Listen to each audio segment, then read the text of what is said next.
लेकिन चाइना की अगर आप मईशत को, आप चाइना की इकोनॉमी को हिट करेंगे तो चाइना की चीखें निकलेंगी, क्योंकि चाइना जो इतना बिल्कुल। कॉन्फिडेंट है, चाइना कॉन्फिडेंट है। क्यों है कॉन्फिडेंट? हम्म, चाइना इसलिए कॉन्फिडेंट है कि उसके पास पैसे हैं। वो पैसे कहां से आ रहे हैं? वो पैसे अमेरिका से आ रहे हैं, वो चाइना के खुद के नहीं है। वो अमेरिका से आ रहे हैं, right, वो यूरोप से आ रहे हैं, वो और मुल्कों से आ रहे हैं। इंडिया इंडिया से तकरीबन 100 अरब डॉलर हर साल बिल्कुल। चाइना को जाते हैं, क्योंकि हम एग्जैक्टली। ट्रेड करते हैं। तो ये सब पूरी दुनिया से चाइना को पैसे जा रहे हैं। अब जैसे कि धीरे धीरे अमेरिका ने शुरू कर दिया, अमेरिका ने ये बोला फखर साहब कि जो अमेरिकन कंपनीज हैं उनको ये एहसास हुआ कि अ, हमें क्या करना है, कि हमें ये चीज इंश्योर करनी है सबसे पहले कि जी। साहब ये जो आईफोन है, आईफोन इंडिया में बनना शुरू हो जाए। तो आईफोन जी 13 इंडिया में बनना शुरू हो गया, आईफोन 14 भी इंडिया में बनेगा। धीरे धीरे 3-4 साल के अंदर इंडिया के अंदर पूरा का पूरा एप्पल का सिस्टम यहाँ पे वो हो जाएगा। सैमसंग की सबसे बड़ी मोबाइल फोन की फैक्ट्री नोएडा में ही है, मेरे घर से ज्यादा दूर नहीं है। ओके। तो ये जो चीज, अब इसमें बाकी भी मुल्क हैं, सिर्फ इंडिया नहीं है, इसमें बाकी भी मुल्क हैं, इसमें फिलीपींस जी है, जिसमें इंडोनेशिया, और भी मुल्क हैं। तो इन मुल्कों को साथ में लेके जो चाइना की जो मईशत है उसको हिट करना है। हिट कैसे करना है? कि जो चीज चाइना में बनती है वो हम कहेंगे कि चाइना से बेहतर और चाइना से सस्ता हम बनाएंगे। तो अमेरिका बिजनेस हमें देगा, चाइना को नहीं देगा, तो पैसा हमारे पास हम्म, आएगा, चाइना के पास नहीं आएगा, क्योंकि चाइना का खुद तो कुछ भी नहीं है। जी बिल्कुल। जैसे जैसे अगर मैं आपको एक उदाहरण दूं, एक एक एग्जांपल देता हूं। फर्ज कीजिए मोटरसाइकिल की बात करिए। चाइना दुनिया का दूसरा सबसे बड़ा मोटरसाइकिल बनाने वाला मुल्क है, जी और चाइना बहुत सारी, मतलब वर्ल्ड के सेकंड लार्जेस्ट मोटरसाइकिल मैन्युफैक्चरर है। Right. China I think world का फर्स्ट या second larger manufacturer of cars है, ऑटोमोबाइल्स है, गाड़ियां जी बनाता है चाइना। लेकिन अगर मैं आपसे पूछूं कोई चाइनीज ब्रांड का नाम बताइए मोटरसाइकिल का, आपको नहीं पता होगा। या जी अगर मैं बोलूंगा चाइनीज कार का ब्रांड, आपको नहीं पता होगा। एमजी हेक्टर जो है वो एग्जैक्ट। एक्चुअली ब्रिटिश ब्रांड है जो चाइनीज ने खरीद लिया है। बिल्कुल बिल्कुल। तो चाइना के सिर्फ मोबाइल फोन या इलेक्ट्रॉनिक्स में एक दो आपको ब्रांड पता होंगे, 3-4-5, लेकिन उसके अलावा ज्यादातर चीजों में, है ना, ये आप कोई भी चीज ले लीजिए, जैसे कि आपका कोई जूता है, एडिडास का जूता, या फिर नाइकी का एग्जैक्टली। जूता, या फिर हाँ कोई बिल्कुल। भी जूता है, वो बनता चाइना में है, लेकिन वो बिकता इसलिए है क्योंकि उसमें एडिडास का या नाइकी का ठप्पा लगा है। और आप भी जब उसके लिए एब्सोल्युटली पैसे देते बिल्कुल। हैं, आप भी फकर साहब जब उसके लिए पैसे देते हैं, तो आप उस ठप्पे के लिए आप नाइकी की स्विच के लिए पैसे देते हैं, या एडिडास की एग्री। स्ट्राइप के लिए लेते हैं। उसमें अगर कोई चाइनीज नाम लिखा होता, आप पैसे नहीं देते। बिल्कुल ठीक, बिल्कुल सही। और ये बात जी। आपकी बड़ी इंपॉर्टेंट है। पाकिस्तान जी। में भी मतलब इनकी अभी कुछ कार्स वगैरह और कुछ चीजें आई है, बाइक्स बहुत ज्यादा है, लेकिन वो यहाँ लोकल कंपनीज इनसे पार्ट्स इंपोर्ट करते हैं और यहाँ गुजरावाला लाहौर वगैरह में उसको फिट इन करके उसकी सैम्पलिंग करके और वो बेचते हैं। ये बिल्कुल आपकी बात सही है। लेकिन सर, इज इट पॉसिबल कि मतलब जिस तरीके से वर्ल्ड ट्रेड ऑर्गेनाइजेशन है दुनिया का, उसमें ये चीज मुमकिन है? क्योंकि अमेरिका तो मुझे, क्योंकि एंथनी ब्लिंकन साहब की कल की रात की स्टेटमेंट्स में पढ़ रहा था, तो वो यही चाहते हैं कि ये सबसे बड़ा थ्रेट है हम सब के लिए और स्पेशली जी। अमेरिका के लिए। तो ये मुमकिन हो सकेगा? क्योंकि ये अमेरिका भी उसका मेंबर है, हिंदुस्तान भी है और चाइना भी है, कि मतलब ट्रेड के जरिए इस तरीके से इकोनॉमी के जरिए उनको काबू किया जाए। जी बिल्कुल फकर साहब, चाइना भी तो यही कर रहा है। चाइना क्या कर रहा हूं कि आप देखिए ना, आप लोग सोचते हैं कि चाइना की फौज बड़ी तगड़ी है, ऐसा एक है। लेकिन चाइना की फौज ने पिछले 50 साल में ना कोई लड़ाई ढंग से लड़ी, ना जीती। हम्म, 79 में वियतनाम के साथ लड़े थे तो बड़ी ठुकाई शुकाई हुई थी वहां पे चाइना की।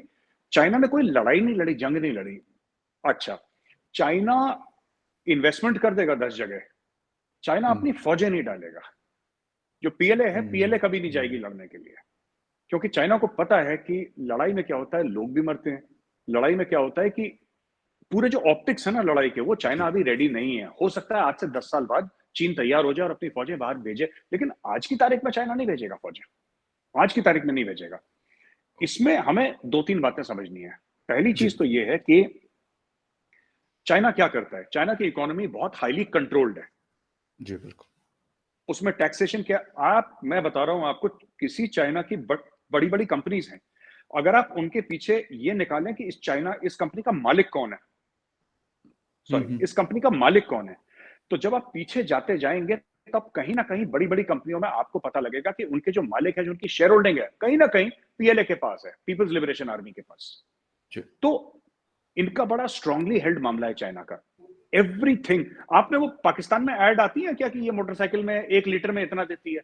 ऐड आती है 70 किलोमीटर, 1 लीटर में 70 किलोमीटर। हाँ हाँ, बिल्कुल बिल्कुल, हमारे यहाँ भी आती है इंडिया में। तो फखर ओके। साहब उसके नीचे ये लिखा रहता है अंडर टेस्ट कंडीशंस। ये हर समय एक स्टार बना के लिखता है अंडर टेस्ट कंडीशन, यानी कि अगर आप लेबोरेटरी के अंदर चेक करेंगे तब। तो बिल्कुल सही। वो असल में 70 नहीं देती, वो देगी 60-55। लेकिन अंडर टेस्ट कंडीशन जब सब कुछ परफेक्ट होगा, एक कमरे के अंदर जब सब कुछ आइडियल परफेक्ट होगा, सिचुएशन में। आइडियल सिचुएशन में वो 70 किलोमीटर प्रति लीटर देगी, राइट। राइट। चाइना की इकोनॉमी ऐसी है, अंडर टेस्ट कंडीशंस, क्योंकि हर चीज का सपोर्ट है उसको, गवर्नमेंट का। उनको सिर्फ भागना है, तो वो भागते हैं, अच्छा काम करते हैं और खूब पैसा कमाया है। हम लोग क्या कर रहे हैं क्वाड की मदद से, वो जो स्ट्रक्चर है ना चाइना का, जिसको हम सप्लाई चेन बोलते हैं, सप्लाई चेन रेजिलियंस बोलते हैं, उसको हिला रहे हैं। तरीके से हिंदुस्तान के साथ उनका अभी 2 साल पहले जो मसला हुआ था, आपके ने आर्मी चीफ जब ज्वाइन किया तो उन्होंने कहा कि चाइना इस मसले को सॉर्ट आउट नहीं करना चाहता। कि चाइना की जो प्रॉब्लम है जी, और जो पाकिस्तानी भाई बहन ये प्रोग्राम सुन रहे हैं, मैं उनको भी बताना चाहता हूं कि जो चाइना की प्रॉब्लम है सिर्फ भारत के साथ नहीं है। क्योंकि क्योंकि पाकिस्तान में वो खबर चलेंगी जो कि भारत से रिलेटेड है, और भारत में वो खबर चलेंगी जो पाकिस्तान से रिलेटेड है, इसलिए थोड़ा सा ज्यादा हमें नॉलेज रहती है।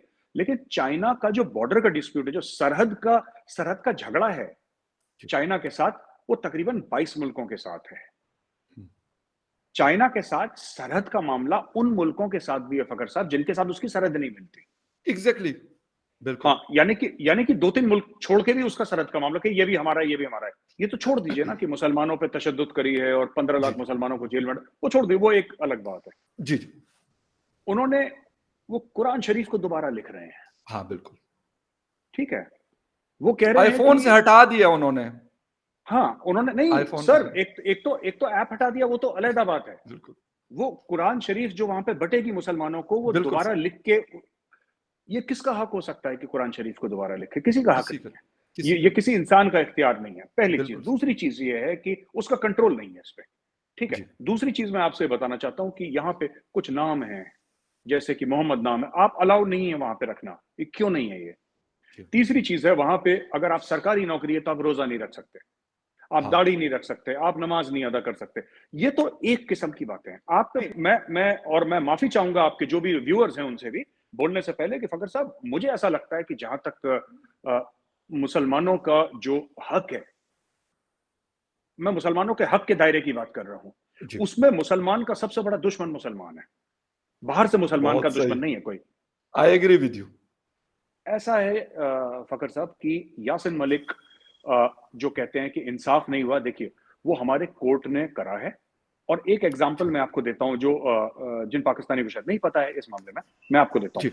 जरूर। जब बीच में कश्मीर में जब भीड़ पे फायरिंग हुई थी और पैलेट गन चलाए थे, तो पाकिस्तान में बड़ा हुआ था कि आपने सब मुसलमानों पर गोली चलाई। नहीं, हमारे स्टेट ने हिंदुओं पर भी गोली चलाई है। अगर आप अखबार पढ़ेंगे तो एक गुरमीत सिंह राम रहीम करके एक बाबा था, जिसने कुछ गड़बड़ें करी थी तो उसको जेल में डाला था। तो पंचकुला शहर है, पंचकुला एक शहर है, ट्राई सिटी बोलते हैं हम लोग, मोहाली चंडीगढ़ पंचकुला एक ही साथ है, ये हरियाणा पंजाब दैट एरिया ना, वो बीच में है। एंड चंडीगढ़ जो कैपिटल है of both the states, Haryana का भी कैपिटल है और पंजाब का भी है। तो वहां पे उस एरिया में तो पंचकुला में फायरिंग हुई थी जब इसके सपोर्टर सड़क पे निकले थे। ओके, ठीक है, सड़क पे कि इसको क्यों हमारे, ये उनका पीर किस्म का था ना कोई। सही। तो उस मैं एक पाकिस्तानी या इस्लामिक कॉन्टेक्स्ट में तनाजुर में आपको समझाने की कोशिश करता हूँ कि उनका पीर। तो वो लोग के हमारे आपने कैसे उसको वो कर दिया, आपने कैसे इसको पकड़ के जेल में डाल दिया जी। तो लोगों ने तोड़फाड़ करी, 39 पीपल वर किल्ड। 39 लोगों को गोली मार दी और उनको जान से मार दिया। वो मरने वाले हिंदू थे। तो ये इंडियन स्टेट की खासियत है कि इंडियन स्टेट जो है एक समय तक बात करता है, उसके बाद वो बात नहीं करता। और ये तो किसान थे, जब किसान आंदोलन हुआ और वो लोग लाल किले पे कुछ खालिस्तानी एलिमेंट चढ़ गए। हाँ बिल्कुल बिल्कुल। लेकिन मैं तो ये सोच रहा था कि अब चली गोली तब चली गोली। ये मतलब इंडिया में बहुत पहले से, ये सिर्फ लोग क्या होते हैं कि पाकिस्तानी ज्यादातर कश्मीर की खबरें देखेंगे। हाँ, ये तमिलनाडु में हो चुका है, ये बंगाल में हो चुका है, उत्तर प्रदेश में हो चुका है। जब इंडियन स्टेट जब अपना हाथ मारता है तो बहुत मजबूती से मारता है, चाहे वो कुछ करे। सो वो एक चीज है। तो यासीन मलिक की जहां तक बात है, फकर साहब, यासीन मलिक का ये है कि यासीन मलिक के ऊपर बहुत सारे इल्जामात थे और ये उसने कबूले हैं। ऐसा नहीं कि पुलिस ने डंडे मार के कबूले, वो टीवी शोज पे बोल रहा है, उसका वीडियो मौजूद है। अब आप ये समझ लीजिए कि अगर कोई बंदा बोले, ठीक है, आपके यहाँ तहरीक तालिबान पाकिस्तान है, वो हाँ, बिल्कुल। पाकिस्तानी फौजियों पर अटैक करता है और आम शरीर में बिल्कुल। कोई आपका एक बंदा बोले कि मैं जाके तहरीक तालिबान पाकिस्तान के साथ रहा हूं और उन्होंने मुझे अवार्ड करा है और मुझे गेस्ट ऑफ ऑनर बुलाया है, आप उसको किस तरीके से देखेंगे? तो आप यस। उस देखिए, और इसमें स्क्वाड्रन लीडर रवि खन्ना और 3 एयरफोर्स के लोगों का कत्ल करा है, इसने फंडिंग करी है। और हमारी जो कोर्ट्स हैं इंडिया में, मैं पाकिस्तान के ऊपर कोई इल्जाम तराशी नहीं कर रहा फकर साहब, वो मेरा इंटेंट बिल्कुल नहीं है, पर जैसे यहाँ पे खुद ही पाकिस्तानी कहते हैं कि जनरल साहब का कॉल आ गया जज को, ठीक है, या किसी का कॉल आ गया, तो इंडिया में ऐसा नहीं हो सकता कि कोई जनरल साहब जज को कॉल कर दें या कोई मोदी जी जज को कॉल कर दें। दिस इज इम्पॉसिबल, मतलब ये भूल जाएं आप, ये नहीं होता सिस्टम है में नहीं इंडिया है में। ये चीज, मतलब ये सिस्टम में नहीं है इस तरह की चीज। हाँ, ये सिस्टम में नहीं है। और अगर कहीं से जज को कॉल आ गया तो हमारे यहाँ तो जी। जज कंफ्यूज हो जाएगा कि फोन मुझे क्यों कर रहा है, हो क्या गया इसको।